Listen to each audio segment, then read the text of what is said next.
This guy is big time, right? And forget about a wallet. Today I'm reacting to potentially the craziest watch collection in the world. I'm revealing its true value. Yeah, that's an interesting watch actually. I don't know if the picture of the watch on the right is the right picture of the watch he's currently wearing. It does look very similar, doesn't it? But there's a wee bit of a thingy going on here. So 2012, Richard Mille introduced the RM056, a limited edition run of 5 pieces of an extremely insane sapphire case. And keep in mind, sapphire is one of the strongest materials in the world. And it literally takes 1,000 hours to produce one of those cases. Richard Mille done a wee bit of a dirty one a year later. He introduced the RM5601. So not the RM056, no, the RM5601. Different movement, but the same case. Also produced 5 times. Like, I mean, if the 5 people that bought the 056 probably weren't happy when they heard Richard Mille was making another run with a different movement. I definitely think that a year later in 2014, when Richard Mille announced that they were going to introduce the RM5602, that their customers were completely pissed off. I think the next one that will ever go to market will fetch about $2 million.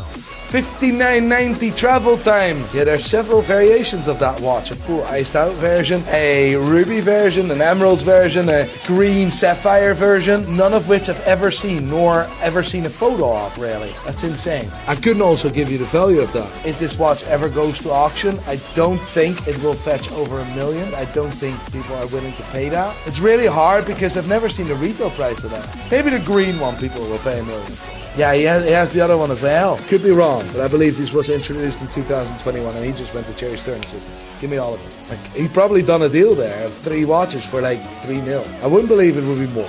No, I wouldn't. Here, that is the skinny Anant. That is, by the way, John Mayer's favourite watch of all time. Like, apparently, that's the watch he wore the most when he was in tour. Tourbillon GMT, insane piece. At 9 o'clock you see the tourbillon. 3 o'clock you see its second time zone. In the middle you see just 2 hands because that's the first time zone, but it's a GMT. So second time zone is visible at the 3 o'clock position. That's the AP Royal Oak Concept, reference number 26580, I believe.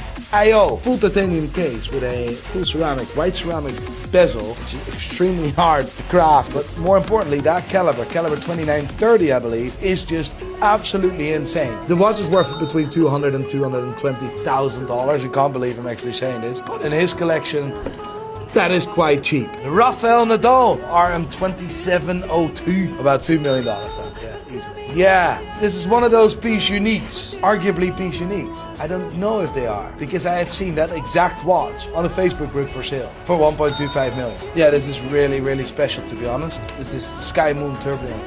Hell, I've only seen one in my life. That is insane. The Sky Moon Tourbillon is one of the craziest watches in the world. This watch chimes the time mechanically. This is a minute repeater. This chimes the time on the minute, accurate mechanically. It's mind-blowing. I think the value of this, swap in hands, 4 or 5 million probably US. And that is the 6300, what you see there. There's a cool story behind this watch, by the way. This is the 6300G. This is white gold.